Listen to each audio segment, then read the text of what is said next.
Baik, dengan mengucap Bismillahirrahmanirrahim. Pertemuan kita yang kedua di kelas P3 bulan November bersama bimbingan belajar Inspirasi Galeri akan kita segera mulai ya bersama saya Bapak Muhammad Tajidin Nur. Di sini kita akan membahas tentang materi-materi P3K. Materi P3K itu ada manajerial, ada sosial kultural, ada wawancara, kemudian ada juga teknis. Teknis di sini kita fokus kepada SJT. Itu yang berkaitan dengan kasus-kasus yang kita hadapi dalam pembelajaran. Oke. Ini akan kita bahas seminggu 3 kali di Senin, Selasa, Senin, Rabu, Pak, dan Jumat ya. mohon Ini maaf adalah Pak, pertemuan. suaranya tidak jelas. Mungkin di tempat Ibu, di tempat yang lain bagaimana Bapak Ibu? Jelas, Pak. Jelas, Pak. Karena kita perbedaan sinyal, Jelas banget. kalau sinyal kita lemah, keras apapun saya di sini menyampaikan akan diterima dengan ini perbedaan penerimaan ya, bukan dari apa yang berbicara ya. Kalau di semua peserta mengatakan suara saya tidak terdengar, itu berarti dari sini. Tapi kalau hanya satu peserta berarti dan ada sinyal di sana yang lemah gitu ya, Bapak Ibu. Karena saya sudah juga menggunakan mikrofon yang seperti ini pun sudah di depan mulut saya. Jadi harus saya kalau saya ingin nyaringin lagi harus seperti apa saya menyaringin. Karena sudah ada di depan ini. Nih, seperti ini sudah saya pegang ya, Bapak Ibu. Oke. Pak. Harus dimaklumi kalau satu dua orang mungkin ada jaringan yang lemah gitu ya, Bapak Ibu. Jadi di sini kita akan langsung mulai saja. Oke. Jadi sebelum penyampaian soal, saya juga ingin menyampaikan kisi-kisi materi tentang P3K khususnya di sosial kultural dan wawancara. Ini penting. Jadi kalau kita memahami dari materi ini soal seperti apapun juga nanti akan kita bisa jawab dari sebelum kita mengerjakan soal-soalnya. Karena soal itu banyak sekali macamnya dan kita pelajari pun mungkin ada kemiripan tapi belum tentu sama. Jadi pahami saja materinya. Di sini kompetensi sosial kultural itu adalah pengetahuan, keterampilan dan sikap atau perilaku yang dapat diamati, diukur dan dikembangkan terkait dengan pengalaman berinteraksi dengan masyarakat majemuk dalam hal agama, suku dan budaya, perilaku, wawasan kebangsaan, etika, nilai-nilai moral, emosi dan prinsip yang harus dipenuhi oleh setiap pemegang jabatan untuk memperoleh hasil kerja sesuai dengan peran, fungsi dan jabatan. Nah, jadi kata sosial kultural itu, sosial itu artinya berhubungan dengan interaksi kita dalam masyarakat. Kultural tadi, kalau secara arti adalah budaya. Tapi di sini bukan hanya budaya, tetapi masuk kepada agama. Nah, kita di masyarakat yang majemuk di Indonesia ini ada beberapa macam agama, suku juga banyak, budaya. Nah, bagaimana kita bisa saling menghargai dengan keberagaman itu? Nah, di mana semboyan Bhinneka Tunggal Ika. Itu artinya berbeda-beda walau tetap satu. Nah, artinya bagaimana nanti soal-soal itu akan menguji kemampuan kita tentang sosiokultural. Itu intinya. Bagaimana kita nanti ada di tempat kerja kita kah atau di tetangga kita yang berbeda agama, berbeda suku ya. Kita harus mengembangkan sikap saling menghargai. Jangan membawa suku kita di tempat kerja, bahasa daerah terus yang digunakan. Gunakan bahasa Indonesia. Jika itu memang multikultural gitu ya. Kecuali di dalam tempat kerja kita itu hanya ada satu suku saja silakan. Tapi alangkah baiknya kalau kita menggunakan bahasa Indonesia sebagai bahasa persatuan. Itu Bapak Ibu ya. Kemudian, perilaku utama dari sosial kultural ini adalah menjaga martabat dan tidak melakukan hal-hal tercela. Di mana di dalamnya kita harus menjunjung tinggi sikap toleransi. Nah, ini dalam toleransi beragama ya, kemudian toleransi antar budaya, menjaga harga diri pihak lain dalam lingkungan keberagaman. Menghindari konflik yang disebabkan kepentingan pribadi, kelompok atau golongan. Kita hindari konflik ya, untuk apa, kenyamanan kita sendiri. Kalau kita ada konflik dengan rekan kerja, dengan orang tua, ini juga nanti akan ganggu kita. Bijak bermedsos, bermedia sosial ya. Tidak langsung posting hal-hal yang ibaratnya belum diketahui kebenaran pasti atau berita hoax. Jangan sedikit-sedikit curhat di media sosial ya. Ini jangan langsung diposting hal-hal yang negatif. Alangkah baiknya di media sosial ini yang diposting adalah yang positif, kegiatan sekolah. Nah, pokoknya yang baik-baik lah, jangan yang sedikit-sedikit curhat, tidak baik seperti itu. Tidak melakukan bullying. Nah, ini juga disarankan tidak melakukan bullying kepada orang lain. Pelaku utama mengembangkan inovasi dan kreativitas. Terbuka terhadap informasi baru seperti pembelajaran perbedaan dan kemajemukan masyarakat. Nah, mulai saja kita ingin mengetahui bagaimana suku di sana, kebudayaannya, daerah sana kebudayaannya bagaimana gitu ya. Boleh saja dengan tujuan untuk apa? Saling mengenal gitu ya. Yang kemudian tidak menghalangi kreativitas atau pendapat yang bernilai tambah bagi kemajuan organisasi. Kalau ada yang memiliki kreativitas gitu ya, guru yang memiliki kreativitas itu sebaiknya kalau itu bermanfaat sangat bagus. Biarkan saja dia berkreativitas. Misalnya membuat inovasi dalam pembelajaran, apa kreativitas dalam menghias kelas dan lain sebagainya, atau alat peraga media pembelajaran itu sangat bagus. Perilaku utama bekerja dengan hati, peka dan empati terhadap perbedaan serta bersikap tenang dalam menghadapi konflik atau perbedaan. Nah, perbedaan ini perbedaan agama, suku, budaya, kita saling empati ya, saling menghargai ya. Ini tenang juga kalau ada konflik itu diselesaikan dengan baik, diselesaikan dengan jalan musyawarah. Mengutamakan kepentingan bangsa di atas kepentingan pribadi. Ini sangat penting ya. Jangan kita mengutamakan kepentingan diri kita ya, di lebih kita unggulkan daripada kepentingan bangsa ya. Contohnya di sekolah ini kita hanya mengurusi tugas pribadi kita, sedangkan tugas kepentingan di sekolah kita acuh tak acuh, ini juga kurang bagus gitu ya. Hanya yang kita pikirkan diri sendiri aja, tidak memikirkan lagi kepentingan organisasi, itu kurang baik. Perilaku utama memiliki sangka baik, saling percaya dan menghormati. Menghormati dan menghargai perbedaan politik, gitu ya. Apalagi sekarang ini zaman pilkada, tentunya ada perbedaan pilihan. Nah, ini jadi kita saling menghargai, tidak langsung menganggap pilihan kita yang paling baik ya. Kita lihat juga di situ pilihannya. Politik, ras, warna kulit, agama, asal-usul, jenis kelamin, status pernikahan, umur atau kondisi kecacatan. Di sini sering mati. Melayani dengan berorientasi pada kepuasan pemangku kepentingan. Tidak membeda-bedakan stakeholder. Stakeholder ini adalah misalnya orang yang bekerja sama dengan sekolah.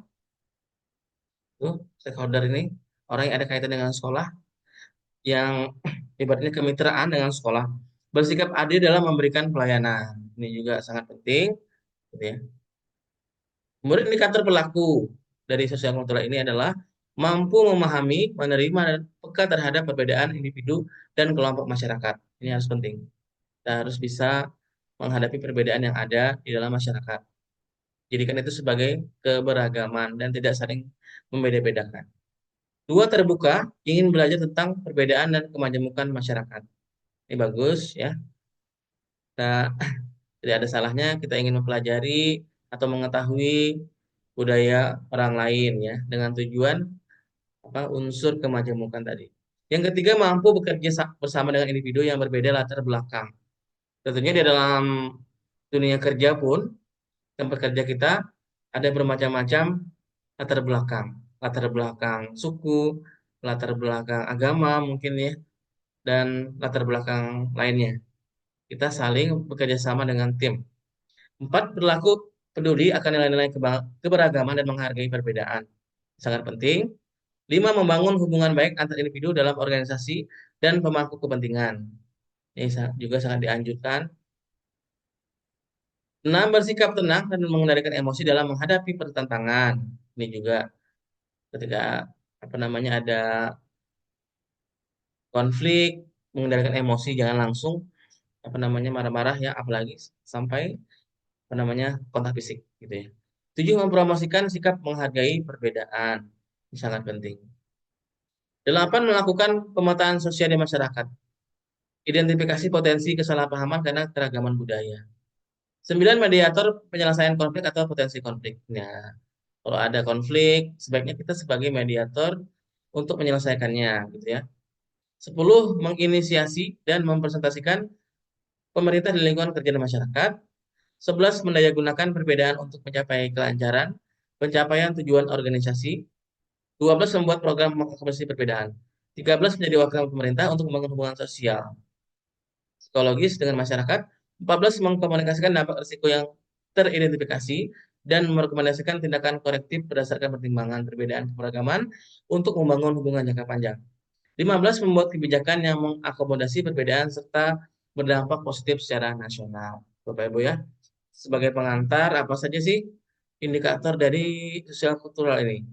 Tuh, intinya tadi sosial itu tentang sosial, masyarakat, kultural tadi budaya.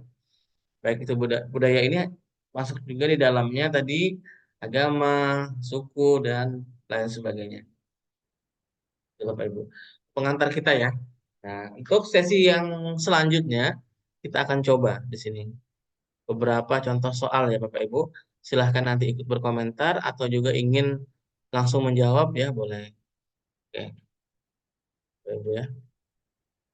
Akan berikan beberapa contoh soal.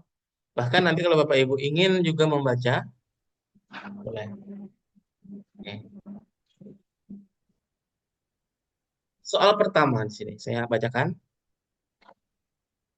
Ketika berada di pasar seni lokal, seorang anak menawarkan Anda untuk membeli lukisan buatannya. Anda melihat bahwa anak itu tampak kelelahan dan membutuhkan dukungan. Cara Anda merespon tawaran Anda tersebut adalah, nah ini tentang sosial kultural juga. A. Membeli lukisan anak tersebut untuk memberikan dukungan finansial langsung. B. Mengajak anak tersebut berbicara dan memberikan dorongan moral. C. Menyarankan anak tersebut untuk beristirahat dan menjaga kesehatannya. D. Membantu mempromosikan lukisan anak tersebut kepada pengunjung lain. Oke, silahkan Bapak Ibu untuk jawabannya. Kita berlatih soal ya. Soal ini adalah sebagai contoh gitu ya. Nah, intinya apa yang kita bisa dapatkan dari contoh ini? Ketika nanti ada soal yang seperti ini, langkahnya apa yang harus kita jawab? Kita sudah lebih memahami tuh, karena kita sering berlatih, sering membahasnya. Tuh, yang penting adalah caranya bagaimana untuk memilih jawaban yang paling terbaik gitu ya. Bapak Ibu ya. Ah, Di sini kita lihat ada beberapa jawaban ya, Bapak Ibu. Di sesi yang pertama ini boleh saya bacakan. Ada Bapak Hanif menjawab A, Bapak Hendra menjawab A, Ibu Yayuk menjawab A, Bapak Abdillah menjawab A, Ibu Nurul Ilmi menjawab A, Ibu Pipi Nabisa menjawab D, Ibu Siti Unayah menjawab A, Ibu Idawati A, Ibu Muti Khalifah menjawab A, Pak Amin menjawab C, Bu Anita menjawab A, Bu Nanda menjawab A, Bu Yuyun menjawab A, Bu Nur Santi juga menjawab A, Bu Olembata juga menjawab A, Bu Bunga Sriwana menjawab D. Ibu Rosnaini A nilai 4, D nilai 3. Oke, jadi Ibu menjawab A. Ibu Jumrah menjawab D ya. Oke, yang lain bagaimana ini? Belum ada lagi? Oh ada, Ibu Sri Erniati menjawab. Oke, silahkan Bapak Ibu ya. Kita juga tunggu nih kalau ada yang ingin langsung berkomentar, boleh raise hand terlebih dahulu. Ibu, kita beri kesempatan juga. Ya, silahkan.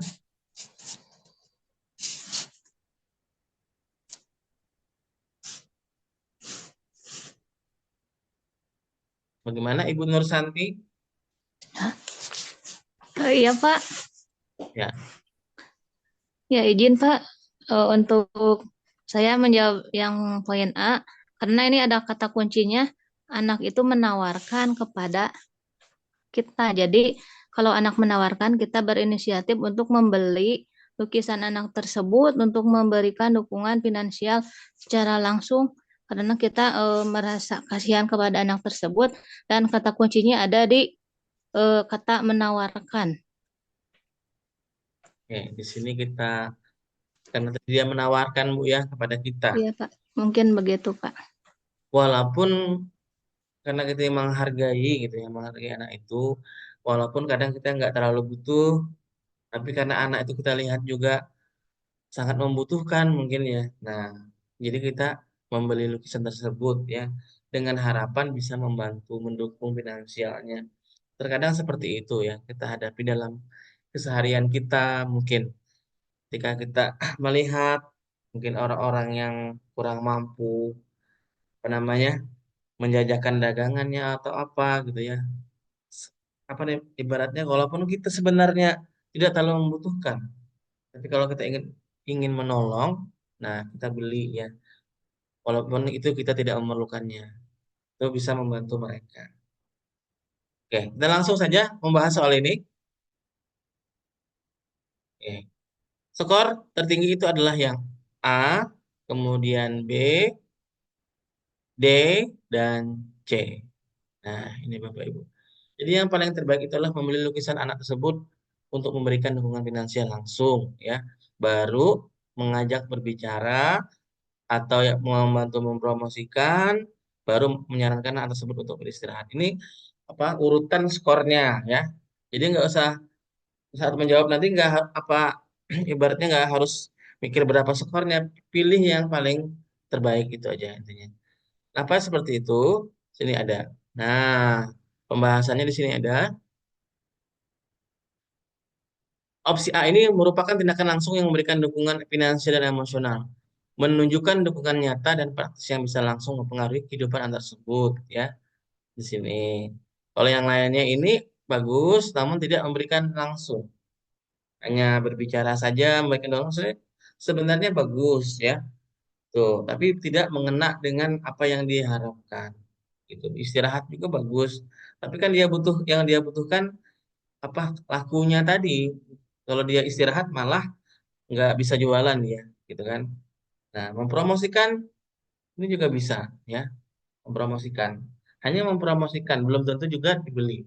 Tapi kalau kita yang langsung yang membelinya, ini sangat bagus makanya. Oke.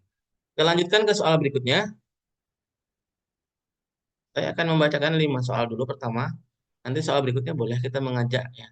Di taman bermain, Anda melihat seorang anak kecil tampak tersesat dan mencari orang tuanya. Sebagai pengunjung taman, langkah Anda untuk membantu anak tersebut adalah, nah ini juga dalam kehidupan masyarakat kadang ada yang kita temui ya. Oke. A. Mengabaikan anak tersebut dan melanjutkan kegiatan Anda. B. Membawa anak tersebut ke kantor informasi atau keamanan taman. C. Mencari orang tua anak tersebut di sekitar taman. D. Menunggu di tempat dengan anak tersebut sampai orang tuanya datang. Oke, silakan Bapak Ibu. Jawabannya di kolom komentar ya. Ada beberapa jawaban. Pak Hanif, Bu Ismi, Bu Yayu, Bu Nanda, Pak Abdillah. Nah, ini Pak Abdillah ini juga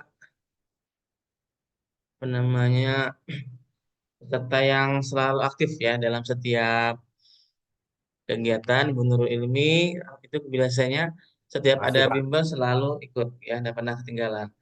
Oke. Intan Yunita, Pak Amin Sodik, Pak Hendra, Bu Nur Santi, Bu Siti Unayah, Bu Muti Khalifah, Bu Pipi Nafisa, Bu Olembata, Bu Idawati, Bu Eriana Isa, Bu Ajang, Bu Anita, Bu Bunga, Bu Nurul Ilmi, Bu Yuyun, semuanya menjawab B ya. Oke. Bagaimana Pak Abdillah bisa memberikan komentar Pak tentang Ya, siap, Pak. ya Kalau nyolon yang ke B, Pak. Di taman bermain, Anda melihat seorang anak kecil tampak tersesat dan mencari orang tuanya. Sebagai pengunjung taman, langkah Anda untuk membantu anak tersebut adalah yang paling positif menurut Ulun membawa anak tersebut ke kantor informasi atau keamanan taman. Itu saja, Pak.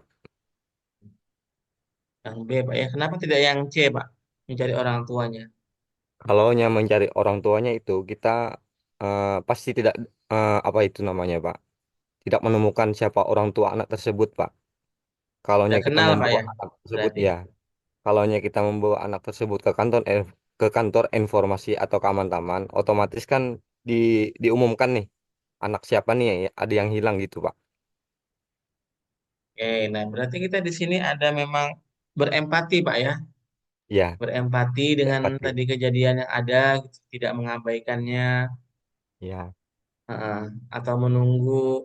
Oke, ada yang lain, Bapak Ibu, yang ingin berkomentar juga? Boleh raise hand.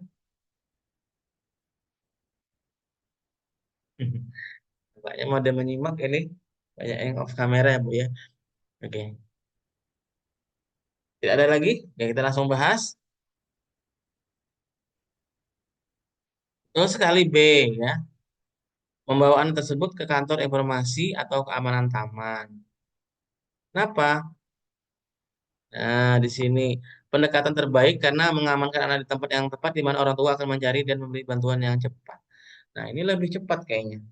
Kalau ada memang tempat informasi di situ disiapkan, kita hubungi petugasnya minta umumkan bahwa ada seorang anak hilang orang tuanya. Nah, mungkin dengan itu orang tuanya akan nanti langsung bergegas menuju tempat informasi tersebut.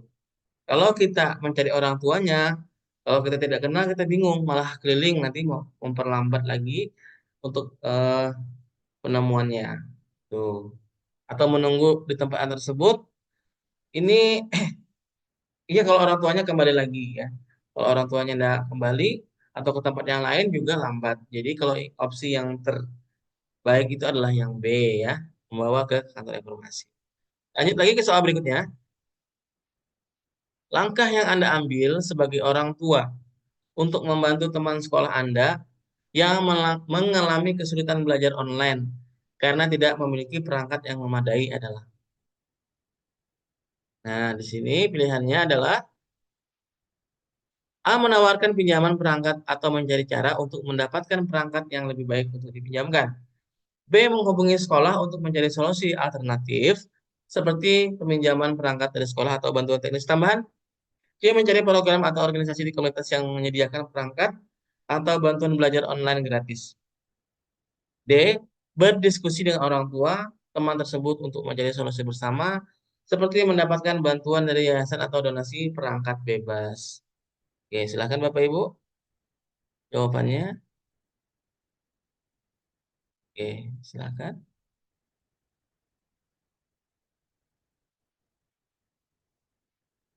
Banyak yang B ya. Oke, ada juga yang menjawab A, ada yang B, ada yang D. Kira-kira siapa ya Bapak?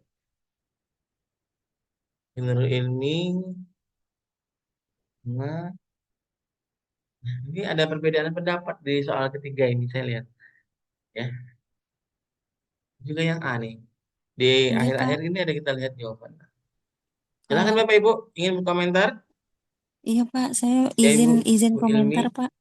Oke, Ya, kalau saya kan di sini langkah yang Anda ambil sebagai orang tua untuk membantu teman sekolah anak Anda yang mengalami kesulitan belajar online. Jadi di sini bukan sebagai guru. Jadi saya menawarkan pinjaman perangkat atau mencari cara untuk mendapatkan perangkat yang lebih baik untuk dipinjamkan. Mohon maaf Pak. Terima kasih. baik terima kasih Bu Nur Ilmi. Ada yang peserta lain ingin juga berkomentar langsung untuk soal ini? Ada perbedaan pendapat tadi ya. Nah, karena kita lihat di sini posisi kita sebagai orang tua, ya kan? Nah, di sini membantu teman sekolah anak kita kesulitan belajar online karena tidak memiliki perangkat yang memadai. Sini, jadi dalam kasus seperti ini ya, kalau posisi kontrol kita sebagai orang tua itu, maka sebaiknya dari kita dulu, dari diri kita dulu yang membantu. Itu harusnya sebelum kita mencari alternatif kepada orang lain. Nah, dalam dalam kasus ini kan A menawarkan pinjaman perangkat atau mencari cara untuk mendapatkan. Nah, jadi ini langsung orang tua, kita sebagai orang tua yang menawarkan. Nah, adapun menghubungi sekolah di sini, kita posisinya sebagai orang tua bukan sebagai guru atau mencari program atau organisasi di komunitas yang menyediakan perangkat. Itu boleh nanti kalau kita tidak tidak ada.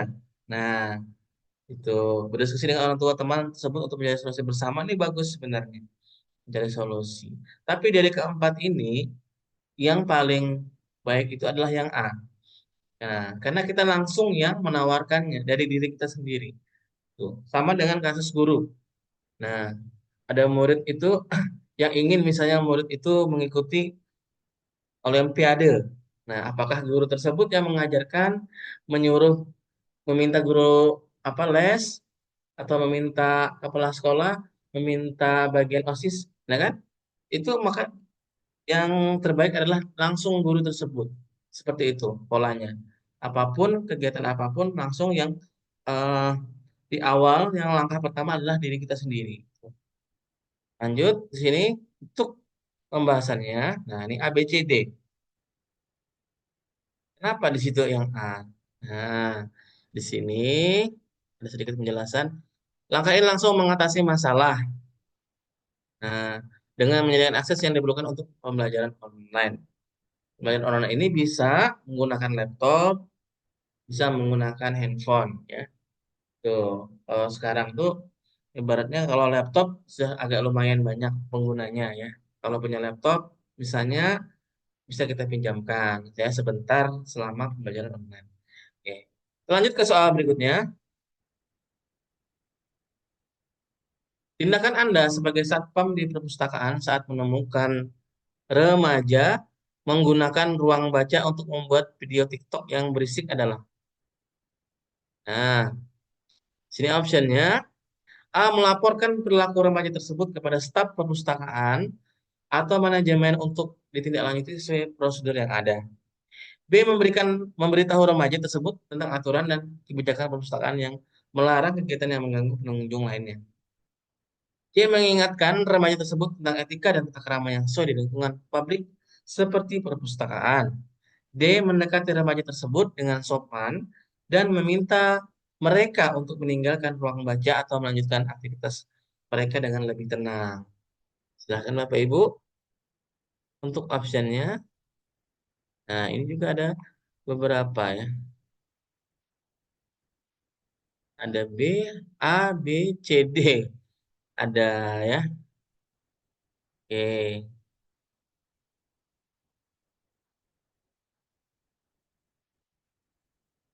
Ada yang macam-macam nih. Ada A, D, B. Nah, ini saya senang kalau soal-soal itu apa yang berbeda itu senang. Berarti soal itu agak sedikit ya lumayan tingkat kesulitannya. Oke, B. Oke. Ada yang ingin berkomentar Bapak Ibu tentang soal ini? Mana ya? Yang Ibu siapa nih? Saya, Pak. Ibu Yayu. Iya, saya, Pak, izin berkomentar. Silahkan Ibu. Ya, terima kasih. Eh, karena ini saya sebagai satpam di perpustakaan saat menemukan remaja menggunakan ruang baca untuk membuat video TikTok yang berisik, maka eh, menurut saya langkah pertamanya yaitu memberitahu remaja tersebut tentang aturan dan kebijakan perpustakaan yang melarang kegiatan yang mengganggu pengunjung lainnya. Seperti itu, Pak. Terima kasih. Oke, terima kasih Ibu. Bu Yayu ya. Jawabannya B. Bagaimana dengan Ibu Muti Khalifah? Ibu Muti Khalifah tadi. atau Ibu? Ya, Ya, Pak. silakan Ibu. Ya, Ya. Kalau saya memilih D, saya mendekati remaja tersebut dengan sopan dan meminta mereka untuk meninggalkan ruang baca atau melanjutkan aktivitas mereka dengan lebih tenang, Pak. oke, terima kasih. Sudah ada dua ya. Ada lagi nggak yang ingin berkomentar? Tidak ada, kita akan langsung membahas. Jadi opsi ini apa namanya, melaporkan, memberitahu, mengingatkan, mendekati remaja tersebut dengan sopan. Nah, jadi semua ini terlihat itu nggak ada yang salah dari opsi. Nah, jadi kita di sini ibaratnya mengaitkan dengan sosial kultural. Ya, sosial kultural tadi kan apa namanya? Bagaimana kita berinteraksi dengan menghargai orang lain itu. Jadi sebaik mungkin ibaratnya kita tuh memberitahu kalau dalam pandangan sosial kultural itu sesopan mungkin kita bisa menyampaikan kepada mereka ya walaupun mereka salah tetapi dalam sosial kultural itu kita tetap bertindak sopan bertindak yang apa menghargai gitu ya itu yang diharapkan. Nah, kalau kita lihat dari sini ya, melaporkan ini kan kurang kurang ini kalau melaporkan ini memang dia salah tapi kalau kita lihat dari sosial kultural itu memberitahu. Nah, kita lihat ini antara memberitahu, mengingatkan, mendekati remaja tersebut dengan sopan. Di mana opsi ini yang paling menghargai? Saya boleh tanya pada Bapak Ibu. Kita bukan melihat ketegasannya bukan. Kalau dalam sosial kultural situ atau mengingatkan ini masih konotasi memberitahu, mengingatkan, mendekati remaja tersebut dengan sopan. Nah, kalau saya berpendapat D inilah yang paling menghargai.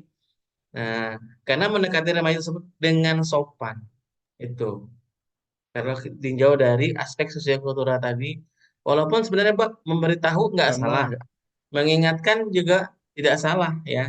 Tapi kalau kita timbang-timbang lagi, oh yang D ini ternyata dari bahasanya itu mendekati dengan sopan. Nah, di situ yang paling positif. Tuh. Kenapa? Karena mendekati dengan sopan. Tuh. Jadi ibaratnya yang paling menghargai di sini. Terkait opsinya. Nah, D. skor D. Tuh, Ya, Pak. walaupun B 3 C 2 A1. Nah, karena A tadi melaporkan ya. Ini dikit Ya, lapor ya. Nah, di ya, sini. Pak. Yang D tadi ini adalah opsi terbaik karena langsung menyelesaikan masalah dengan cara yang sopan. Ya, Nah, itu tadi. Nih, di sini kan kalau segi sosial kultural kan begitu. ya, Memberikan kesempatan bagi remaja untuk memperbaiki perilaku mereka tanpa eskalasi. Sini. ya, Pak. Oke, Bu ya. Terima Ya, kasih. Pak. Mudah-mudahan bisa dipahami itu nanti cari yang paling menghargai. Situ. Tindakan Anda, soal kelima, tindakan Anda sebagai moderator untuk menangani situasi ketika secara tidak sengaja membuka mikrofon dan menyebabkan gangguan dalam konferensi online adalah nah, ketika seseorang secara tidak sengaja membuka mikrofon menyebabkan gangguan. Oke, coba. A. Memberikan pengingat kepada semua peserta untuk memeriksa mikrofon mereka dan mematikan kecuali ketika berbicara. B. Mengirim pesan pribadi kepada orang yang terdengar bising untuk mematikan mikrofonnya dan meminta maaf atas gangguannya. C. Menonaktifkan mikrofon orang tersebut secara langsung dari platform konferensi dan memberikan penjelasan singkat tentang pentingnya menjaga mikrofon dalam keadaan mati. D. Menunggu kesempatan yang tepat untuk secara sopan menyarankan orang tersebut untuk mematikan mikrofonnya atau memperhatikan lingkungan sekitarnya. Oke, di sini. Ini jangan terkecoh lagi. Di sini juga ada pengecohnya ya. Oke. Karena ini apa namanya konferensi online ini ya kan hanya diadakan hanya beberapa saat. Nah, di sini. Jadi kalau kita menunggu kesempatan yang tepat itu nggak bisa ya. Jadi harus ada memang sedikit arahan gitu ya. Lihat Bapak Ibu. Nah, ini banyak. Ada yang A, ya ada yang B, macam-macam nih. Ya ingin juga meminta nih Pak Hamdi. Nah, kemarin saya lihat Pak Hamdi juga ada berkomentar ya saat Ibu Saprina itu saya ada juga kemarin memantau gitu. Bagaimana Pak Hamdi bisa Mungkin memberikan Pak. ini Ya, komentar? Ya, kalau saya di sini menjawab A, Pak, memberikan pengingat kepada semua peserta untuk meneruskan. Contohnya kita Zoom seperti ini nih. Kalau belum sesi hanya dulu kan tidak diperbolehkan dulu untuk membuka mikrofon. Alangkah bagusnya moderator langsung memberikan pengingatan kepada semua peserta untuk mematikan mikrofonnya. Mungkin itu saja. oke. Terima Yang kasih A, ya Pak Pak. Hamdi. Yang A. Ya. Ada lagi Bapak Ibu yang ingin menambahkan? Apa kita ya pendapat? Tidak ada, kita coba bahas di sini. Nah, skor A yang paling tinggi di sini, skor A. Nah, kemudian ini ada sedikit perubahan skor kan ya. Ada saya harusnya yang 3 ini yang D. Nah, 3D, kemudian yang 2 itu B, yang C itu 1. Nah, coba saya sedikit revisi ya Bapak Ibu ya. Mohon maaf sebentar saya revisi. Ini sebenarnya yang D, lalu B, ini C. Nah, itu langkah yang terbaik itu adalah yang A. Kenapa yang A? Kita lihat di sini. Nah, kenapa bukan yang D? Kenapa A? Ini adalah respon proaktif yang membantu mencegah gangguan lebih lanjut dengan mengingatkan semua peserta untuk memeriksa dan mematikan mikrofon mereka ketika tidak berbicara. Nah, ini. Jadi, langsung kita sampaikan aja secara apa di dalam ruang konferensi itu kepada peserta semuanya diharapkan memute-kan mikrofonnya. Nah, jadi orang yang tadi yang merasa tidak sengaja tadi kan dia tidak sengaja. Nah, dia nggak langsung tersinggung atau gimana. Tidak langsung kepada orang tersebut ya kan. Nah, dengan seperti itu juga peserta lainnya insya Allah mendengar arahan tadi akan tertib juga di ruangan itu. Nah, kita memberikan pengingat kepada semua peserta. Sedangkan yang B mengirim pesan pribadi ini, nah sementara ini bisa efektif untuk situasi yang lebih spesifik namun tidak mengatasi masalah secara langsung di hadapan semua peserta. Kita hanya kepada satu orang memberikan tadi, nanti yang lain bisa juga seperti itu ya kan. Nah, alangkah bagusnya pesan itu diingatkan kepada semuanya. Nah, kemudian yang C, menonaktifkan tadi tindakan yang otoriter. Nah, kurang mengedepankan kesadaran dan kesopanan. Itu. Walaupun sering terjadi kalau memang pesertanya bandel, dari admin langsung memute-kan, bisa juga. Nah, tapi kalau di dalam sosial kultural ini kurang ini, kurang sopan sebenarnya kita memute-kannya. Tuh, seakan-akan kita langsung mematikannya, ya kan? Alangkah bagusnya orang tersebut yang sadar langsung mematikan itu yang lebih bagus. Yang D tadi ini menyarankan secara sopan. Mungkin tidak cukup tegas dan tidak bisa memakan waktu yang berharga dalam konferensi. Nah, di sini tadi kenapa? Menunggu kesempatan yang tepat. Ini nggak tahu kita kesempatan itu kapan kita bisa menyampaikan kepada dia kan. Nah, itu susah juga kalau dalam seperti ini kan susah. Tapi kalau dalam ruangan langsung kita langsung menyampaikan mudah. Tapi kalau dalam seperti ruang virtual ini agak kesulitan kita menunggu kesempatan tadi, ya kan? Karena juga waktunya terbatas. Jadi dari pilihan ini itu yang A, ya. Oke, kita lanjutkan Bapak Ibu. Kita minta juga peserta melanjutkan untuk nomor berikutnya. Silahkan Bapak Ibu, raise hand. Boleh saya tunjuk nih? Nah, Enggak ini ya. Apa ini off kamera. Banyak off kamera. Tapi lebih baik off kamera asal hadir daripada tidak hadir sama sekali ya kan itu Bapak Ibu. Masih untung mau hadir. Nah itu ya kan. Bagaimana ini Ibu Pak Amin Sodik tadi saya lihat Pak Amin Sodik ya. Bagaimana Pak Amin Sodik bisa membantu Pak membacakan soal yang keenam? Ya, Oke, boleh, Pak. silakan Pak. Baik. Eh, saya akan mencoba membacakan soal nomor 6 ya, Pak ya.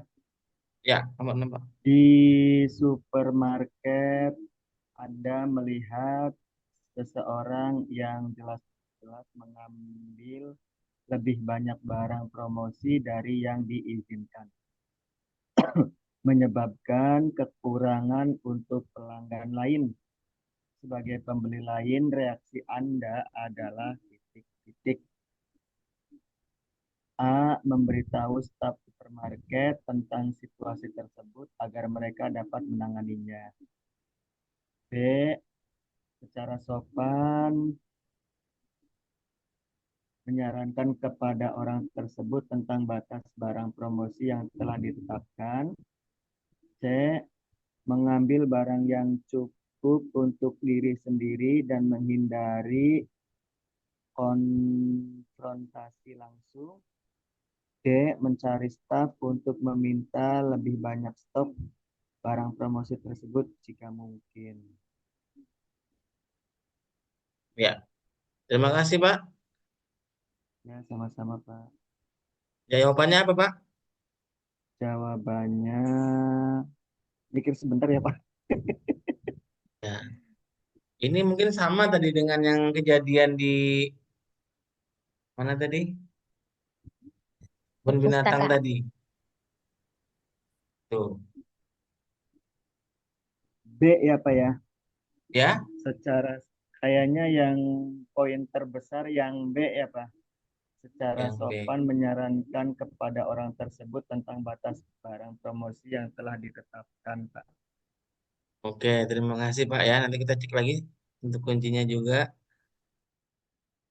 Nah, di sini adalah yang jawaban lain ada nggak selain B?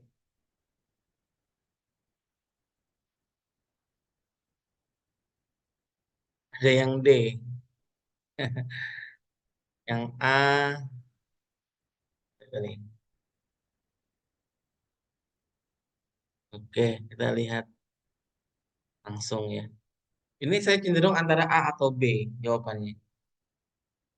Ini kan nggak mungkin ini negatif ya mengambil barang. Nih, kemudian mencari staf untuk meminta lebih banyak stok barang promosi. Nah, ini kan kita untuk kita sendiri ya. Nah, di sini di antara jawaban ini A atau B ya. Kalau memang yang B itu secara sopan menyarankan kepada orang tersebut tentang batas. Nah, tapi di sini dalam kapasitas kita sebagai apa, ya kan? Di dalam sini kan kita sebagai pembeli juga. Ada yang lebih berhak ya, yang lebih berhak di situ mengatur tadi tentang apa namanya barang-barang tadi kan ada, nah, yaitu stafnya. Staf supermarket itu yang lebih berwenang ya. Nah, di sini kita secara sopan menyarankan ini sebenarnya adalah pengecoh gitu ya. Secara sopan menyarankan kepada orang tersebut tentang batas barang promosi. Itu bisa dilakukan. Jadi antara A dan B ini ada poin 4 dan 3. Kita lihat di sini. Oke, coba kita cek Bapak Ibu ya. Cek. Nah, itu A. Karena di situ situasinya di supermarket, ya kan, Bapak Ibu. Ada orang yang lebih berwenang. Nah, kalau tadi walaupun kita sopan, tapi ada yang berwenang. Kita berikan yang lebih berwenang tadi. Staf supermarketnya langsung yang menanganinya itu tindakan yang paling positif kalau di sini. Nah, yang kedua adalah yang B. Secara sopan menyarankan kepada orang tersebut tentang batas barang, apa namanya, promosi yang ditetapkan. Kita mengingatkan. Itu juga bagus. Tapi kita ingat di sini ada yang lebih berhak, yaitu stafnya. Penjelasannya ada di sebelah. Nah, yang A tadi ini adalah pendekatan paling efektif karena menyerahkan tanggung jawab kepada staf yang berwenang. memastikan masalah diatasi dengan profesional tanpa menciptakan konfrontasi langsung. B. Menyarankan orang tersebut mendekati pelaku secara langsung dengan sopan bisa efektif, tapi ada tetapinya, berpotensi memicu reaksi negatif atau konfrontasi tergantung pada bagaimana saran itu diterima. Nah, Bapak, ya, tolong jangan berlebihan ya, mengambil ini sudah ada jatahnya ya Pak ya. Nah, iya kalau orang itu tadi menerima, tapi ada juga yang ibaratnya mudah tersinggung atau apa, itu nanti akan juga memicu tadi adanya reaksi tadi. Nah, kalau lebih amannya yang A, kita serahkan aja dengan petugasnya. Itu Pak, ada yang tadi mengambil itu tindakan yang disarankan. Tuh, walaupun yang B juga bisa dilakukan. Dari Bapak Ibu ya. Tuh poinnya tadi antara A dan B. Oke. Kita lanjut ke soal yang ketujuh. Soal ketujuh, kita juga mengajak nih. Silahkan raise hand Bapak Ibu. Oke. Ini saya lihat cuma Bapak Amin Sodik aja tadi yang open kamera ya. Yang lainnya nih off kamera, saya lihat. Oke, di sini. Bagaimana? Coba kita lihat. Oh, Ibu Ismi. Nah, silakan Ibu Ismi sudah raise hand. Boleh langsung dibacakan, Pak. Monggo Bu, monggo. Anda, nomor 7, Anda berpartisipasi dalam pelatihan budaya di tempat kerja yang bertujuan untuk mempromosikan pemahaman lintas budaya. Pelatihan ini menggunakan permainan peran sebagai metode pembelajaran. Apa yang Anda harapkan untuk diambil dari pengalaman ini? A. Meningkatkan kesadaran saya tentang bias dan stereotip yang mungkin tidak saya sadari sebelumnya. B. Mengembangkan keterampilan komunikasi yang lebih efektif dan empati terhadap rekan kerja dari latar belakang yang berbeda. C. Memperoleh wawasan praktis tentang cara mengatasi konflik budaya di tempat kerja. D. Belajar teknik untuk mendorong inklusi dan partisipasi yang lebih besar dari semua anggota tim. Kira-kira jawabannya mana Bu? Jawabannya yang B, Pak. Benar atau salah? Mengembangkan keterampilan komunikasi yang lebih efektif. Oke. Kita lihat juga di kolom komentar. Rata-rata menjawab B ya Bu ya. Ya, kayaknya Iya, cukup Bapak. dulu. Karena kita juga menghemat waktu kita. Oke, kita lihat di sini jawabannya apakah benar B ya. Ya, betul sekali Bu ya. Skornya B yang tertinggi. Nah, mengembangkan keterampilan komunikasi yang lebih efektif dan empati terhadap rekan kerja dari latar belakang yang berbeda. Itulah apa namanya tujuan dari pelatihan lintas budaya. Tujuan Ya, betul sekali. Tidak usah kita bahas karena ini juga banyak jawaban yang sama. Ini adalah hasil paling berharga dari pelatihan sensitivitas budaya karena keterampilan ini secara langsung mempengaruhi interaksi sehari-hari dan dapat memperbaiki hubungan kerja secara signifikan. Ya, tuh. Soal ke-8, siapa lagi nih? Kita tunggu. Soal ke-8, nanti soal ke-11 sampai 15 nggak apa-apa. Kalau saya lagi nggak apa-apa. Ibu Yayuk, saudara. Silahkan Ibu Yayuk Setiawati. Ya, terima kasih. 8. Anda mengetahui bahwa tetangga Anda kehilangan pekerjaan dan kesulitan secara finansial. Meskipun Anda sendiri tidak berkelebihan, respon Anda untuk membantu adalah A. Menawarkan untuk berbagi makanan atau kebutuhan sehari-hari. B. Memberikan informasi tentang peluang pekerjaan atau sumber daya yang tersedia. C. Membantu dengan pekerjaan rumah atau tugas lain yang dapat mengurangi beban mereka. D. Menyediakan dukungan moral dan menjadi pendengar yang baik. Menurut saya B, Pak. Terima kasih.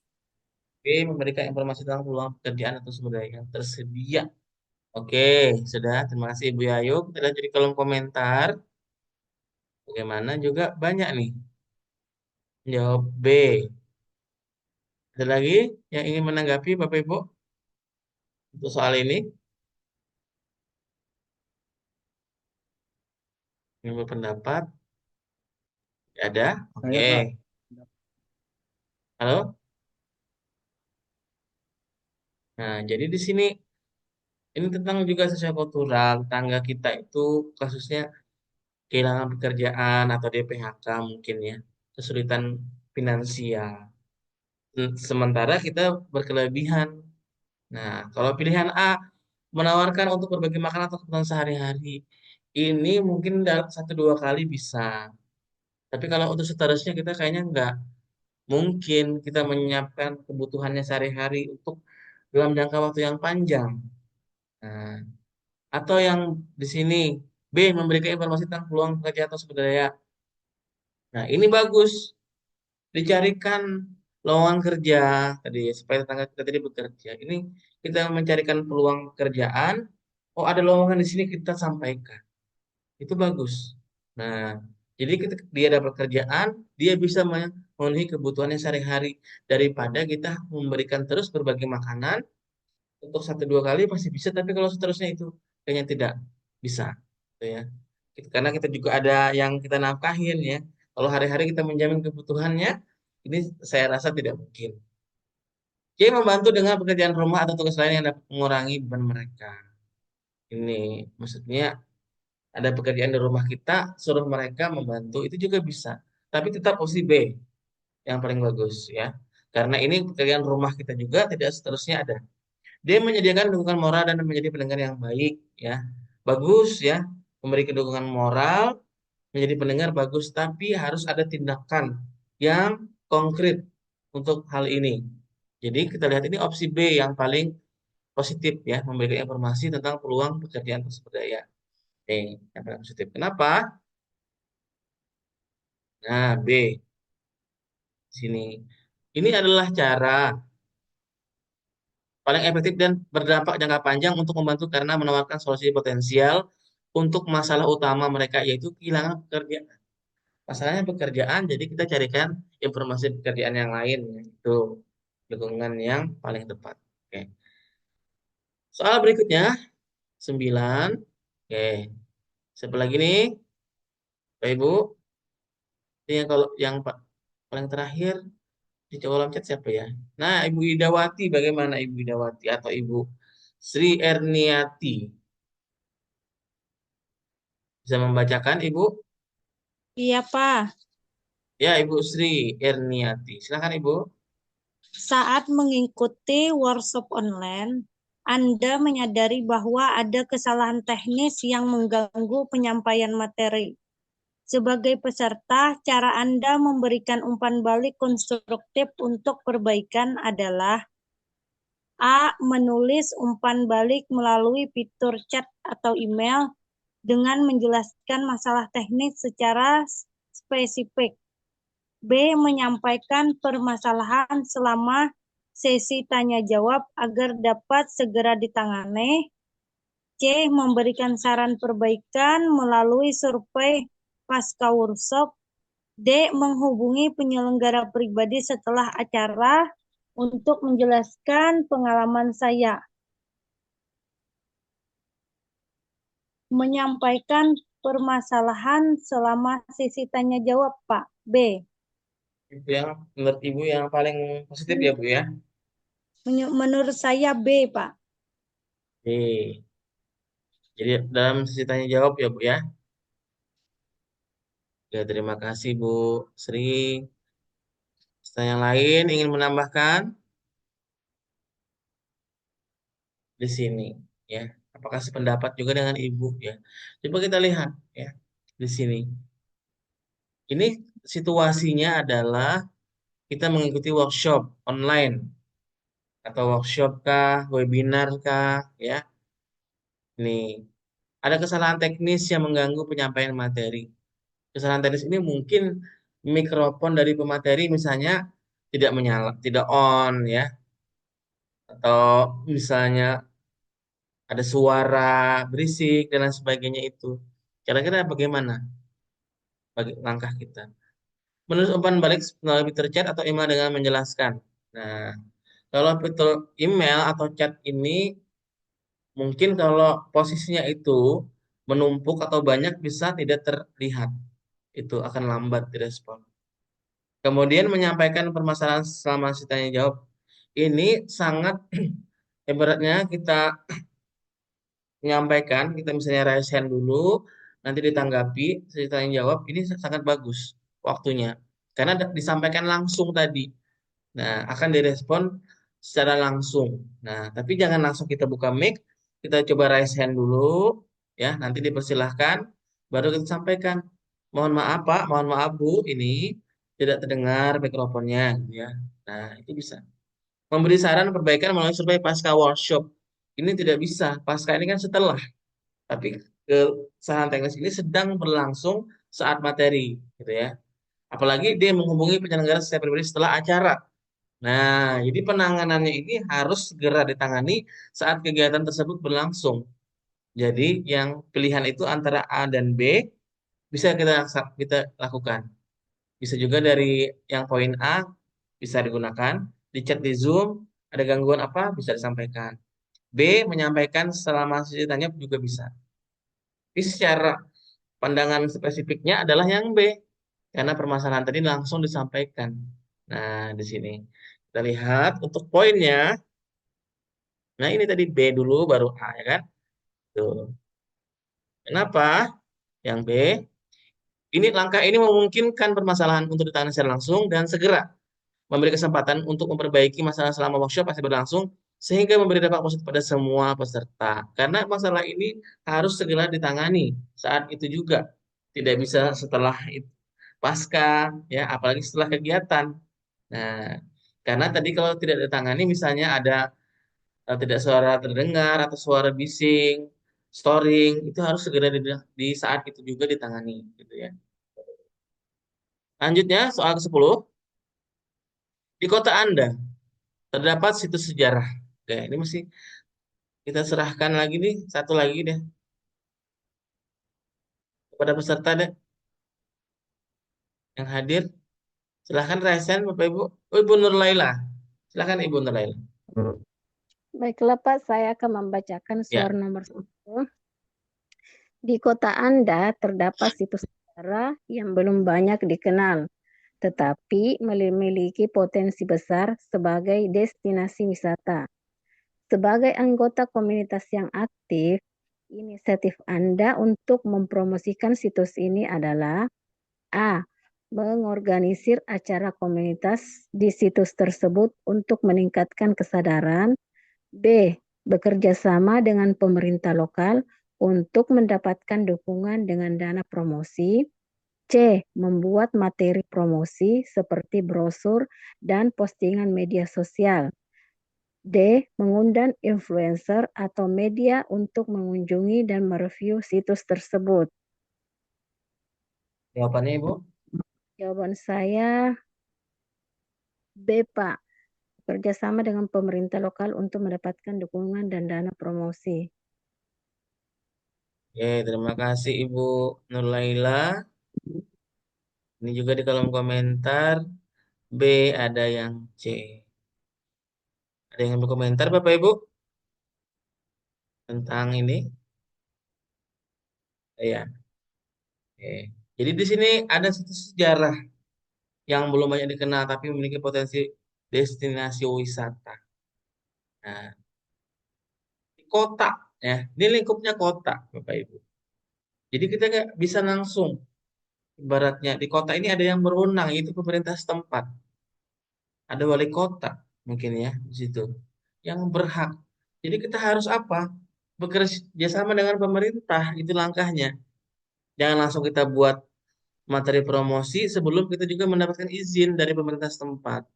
Nah, langkah awal adalah bekerja sama dulu dengan pemerintah lokal untuk mendapatkan dukungan. Nah, dan dana promosi. Jangan kita langsung ya. Ini di kota ya kan, lingkup kota. Ada yang berwenang yaitu pemerintah tadi. Nah, yang tadi acara komunitas ya. Kita langsung adakan di situ tanpa mendapatkan izin dari pemerintah setempat juga ini kurang pas. Nah, jadi alangkah baiknya langkah awalnya adalah bekerja sama dengan pemerintah lokal dalam lingkup kota, mungkin wali kota dan jajarannya ya. Ini dulu mendapatkan izin dari pemerintah setempat, baru kita bisa mengadakan acara komunitas, membuat materi promosi, mengundang influencer atau media gitu. Tapi jangan lupa ya, langkah awal adalah kita harus dulu meminta izin dengan pemerintah, bekerja sama dengan mereka ya. Tuh, kita jangan sampai lupa itu. Nah, ingat, sebelum langkah awalnya adalah yang B tadi. Betul sekali ya Bapak Ibu ya. B.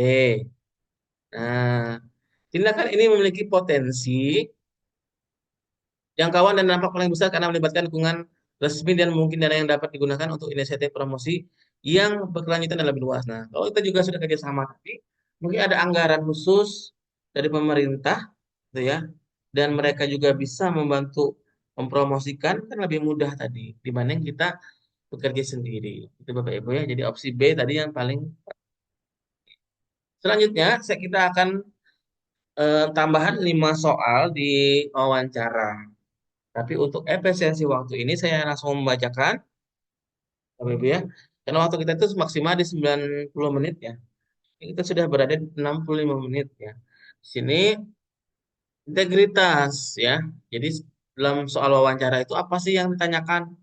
Tentang integritas. Pribadi yang berintegritas itu apa? Jujur dan amanah, mempunyai etika organisasi, semangat anti korupsi. Tuh.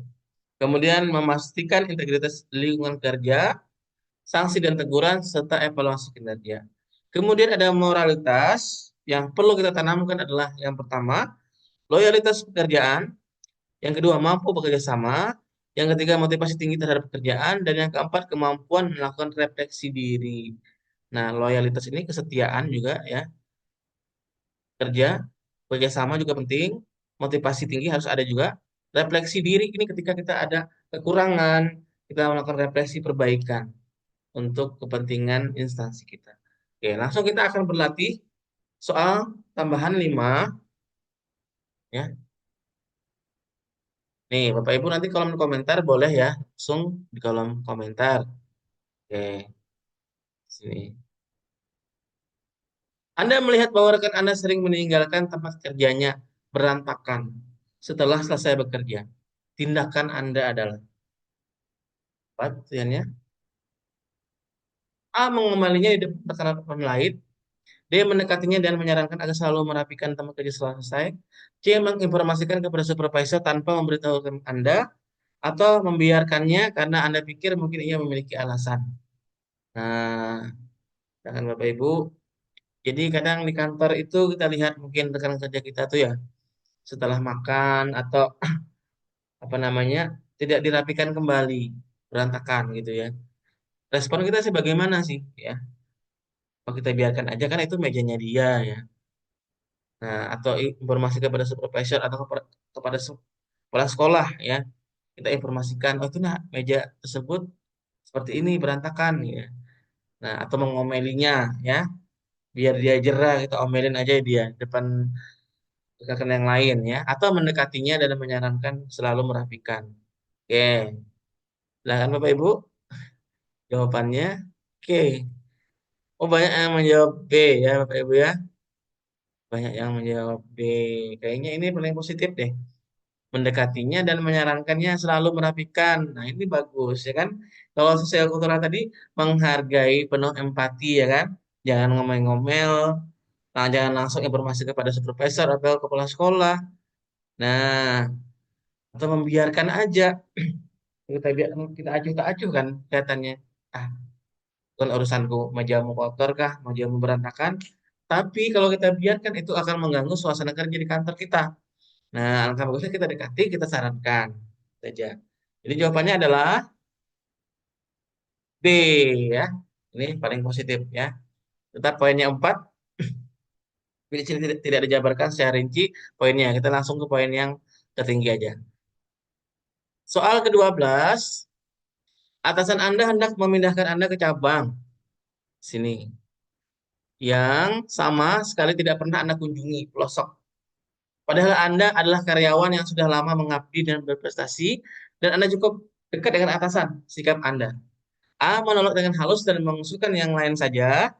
B. Mencari alasan karena dekat dengan atasan, jadi bisa dinegosiasi. C. Bersedia dipindah tanpa membantah. D. Mengusulkan karyawan yang lain saja karena Anda merasa senior dan disegani di kantor. E. Berangkat dengan sangat terpaksa. Nah, ini Bapak Ibu, gimana nih? Ini kita lihat integritas kita nih. Gimana? Kira-kira nanti. Yang kita laksanakannya bagaimana? Oh, C ya. Luar biasa nih. Banyak yang C. Bersedia Bapak Ibu ya. Luar biasa. Nanti kan saya hubungi aja kepala sekolahnya nih, Bu. Pindahkan aja ini ya. Gimana kira-kira? Pindahkan di pelosok sana. Kira-kira. Walaupun sebenarnya ya, berat hati sih kita dipindahkan ke pelosok itu. Apalagi jaringannya ndak ada, ya kan? Di situ. Walaupun sebenarnya ya, tapi karena kita tadi berintegritas, maka kita sebagai pegawai yang berintegritas itu siap sedia. Bahkan di janji ASN itu bersedia ditempatkan di mana saja di seluruh wilayah NKRI itu ada janjinya ASN tuh. Nah, jadi nggak, kalau kita sudah mengikuti itu, kita berintegritas, kita bersedia ya dipindah tanpa membantah ya, itu kalau betul-betul orang yang berintegritas. Tapi kalau integritas kita masih kurang, pasti kita menolak ya, saya tidak mau. Kita cari alasan ya. Nah, itu. Tapi kalau kita lihat di sini soal seperti ini, C.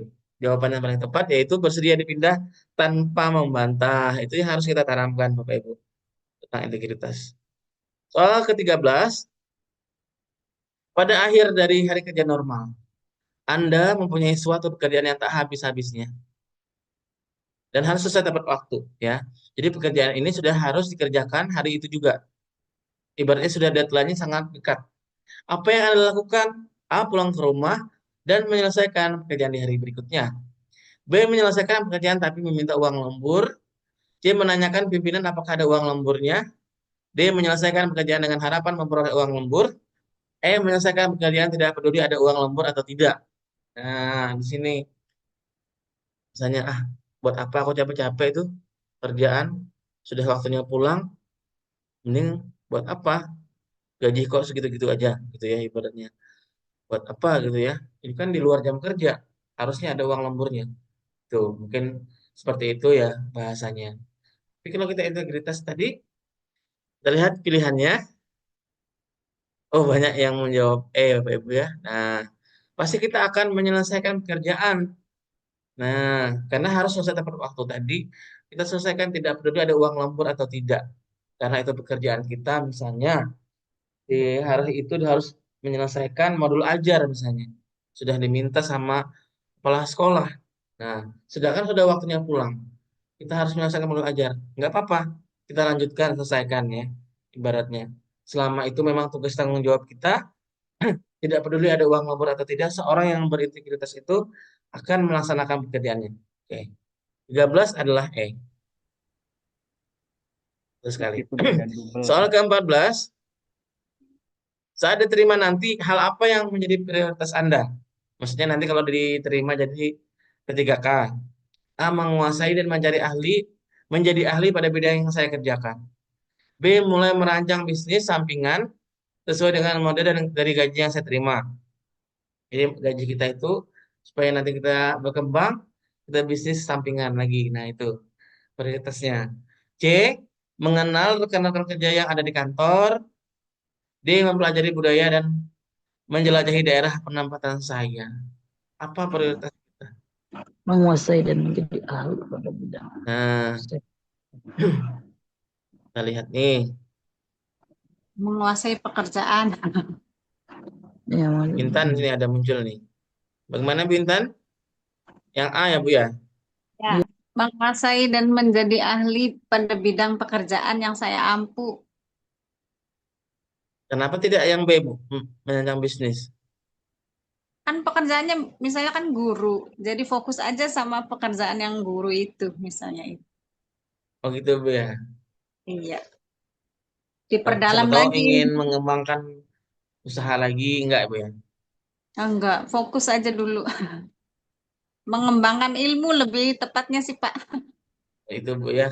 Kalau tuntutannya tadi memang integritas dan moralitas tadi Bu ya. Iya, Jadi menambah walaupun wawasan. sebenarnya B ini juga kalau ada sih ya diterima juga gitu ya. Tapi setelah yang A kan Bu ya. Nah, Ya. jadi prioritas itu adalah menguasai dan menjadi ahli pada bidang yang saya kerjakan. Itu harus prioritas. Kalau yang lainnya bisnis itu sampingan. Mengenalkan kerja yang ada di kantor itu bagus ya. Itu bagus, itu sebagai pendukung. Nah, mempelajari budaya dan menjelajahi daerah penempatan saya itu juga semuanya diperlukan. Tapi dari kesemua ini, itu saya rasa A dulu, yang faktor utama yang harus kita jadikan prioritas. Nah, kita sebagai guru harus ahli di bidangnya, sebagai guru SD, SMP, SMA, dan lain sebagainya. Kita harus menjadi ahli, ya. Makanya guru itu guru ahli pertama. Tuh, kita menguasai materi yang kita ajarkan itu yang harus utama. Nah, bukan yang lainnya, gitu ya. Apalagi bisnis itu hal kesekian gitu, urutannya lebih di bawah lagi daripada ini. Sebenarnya yang lain tuh boleh juga. Tuh, tapi urutan pertama itu adalah yang A, yaitu menguasai dan menjadi ahli pada bidang yang saya kerjakan. Soal terakhir, bagaimana pengalaman Anda dari awal mengikuti tes P3K ini? Oke. A, banyak orang yang begitu antusias untuk bisa lulus seleksi ini. Hal itu mendorong saya untuk juga memberikan yang terbaik. B, peserta lainnya terlihat lebih percaya diri, saya merasa tidak akan bisa bersaing dengan mereka. C, saya bertemu dengan orang-orang baru dari sesi awal seleksi, dan beberapa di antaranya menjadi teman saya. D, ternyata ujian tertulis tidak semudah yang saya bayangkan. Andaikan dulu saya mulai belajar lebih awal, pasti hasilnya lebih baik. Nah, gimana nih Bapak Ibu motivasinya nih mengikuti P3K ini? Motivasi yang terbaik itu bagaimana ya? Kita lihat jawabannya. Oh, banyak yang A ini. Oke, yang A. Silahkan, ada yang ingin berkomentar Bapak Ibu? Apa pada tiduran ini? Saya nggak tahu juga ini, karena tutup kamera ya. Nah, ketiduran atau apa, kurang tahu saya ini, karena nggak ditutup kameranya ya. Tapi mudah-mudahan masih menyimak gitu. Jadi nggak, ibaratnya nggak sia-sia kalau ikut bimbel itu diikuti dengan baik. Tuh, nggak sia-sia. Oke, kalau hanya membaca e-booknya saja ya kurang ini, mendalami nantinya. Karena wawasannya hanya sebatas di buku itu. Tapi kalau ikut Zoom itu akan ada juga tambahan-tambahan penjelasan untuk menguatkan nanti apa keilmuan kita tentang soal-soal. Itu bedanya. Bapak Ibu bagaimana? Kita lihat komentar. Ah, banyak yang A nih. Nah, Amin bagaimana Pak Amin? Ya, saya memilih apa? Pilih A, oke. Terima kasih. Ini Pak Amin, Bu Intan, Bu Nur Santi, Bu Nur Laila, Bu Yayu. Ini alhamdulillah ya. Sudah terbuka kameranya ini. Alhamdulillah kelihatan. Nih. Jadi saya nggak merasa sendirian di kelas Zoom ini ya. Jadi yang lainnya Kamera mungkin menyimak. menyimak juga, saya yakin menyimak. Cuma mungkin sedang sambil istirahat ya atau juga tidak apa dalam keadaan ibaratnya pakaian yang rapi mungkin jadi merasa Sambil menutup ya. Jadi sambil kita sempat rebahan, Pak. ya rebahan mungkin ya. Jadi Iya. lagi istirahat gitu ya. Saya pernah juga gitu sambil Zoom itu rebahan akhirnya ketiduran. Jadi berapa soal, 5 soal udah. Ketika bangun, oh sudah selesai Zoom-nya ini gitu ya. Tapi untung ada rekaman materi dan juga rekamnya. Oke, kita langsung bahas. Jawaban A. Nah, di sini kenapa jawaban A di sini? Banyak orang yang begitu antusias untuk bisa lulus seleksi ini. Hal itu mendorong saya untuk juga memberikan yang terbaik. Ini nih, motivasi yang tinggi. Nah, orang lain saja antusias ya ingin bisa lulus ini. Kenapa kita tidak juga? berusaha memberikan yang terbaik, itu jadikan motivasi kita. Nah, kalau kita tidak ada semangat, sedangkan orang lain semangat, mereka belajar lebih banyak daripada kita, itu yang nanti akan membuat kita kalah saingan. Nah, seharusnya orang antusias kita lebih daripada itu. Semangatnya lebih daripada mereka, ya. Semangat buka kameranya, duduk di depan laptop. Nah, itu semangat. Ya, lebih kelihatan semangatnya, ya. Tuh. Bapak Ibu ya, terima kasih untuk kegiatan malam hari ini. Saya stop share dulu dan stop record dulu.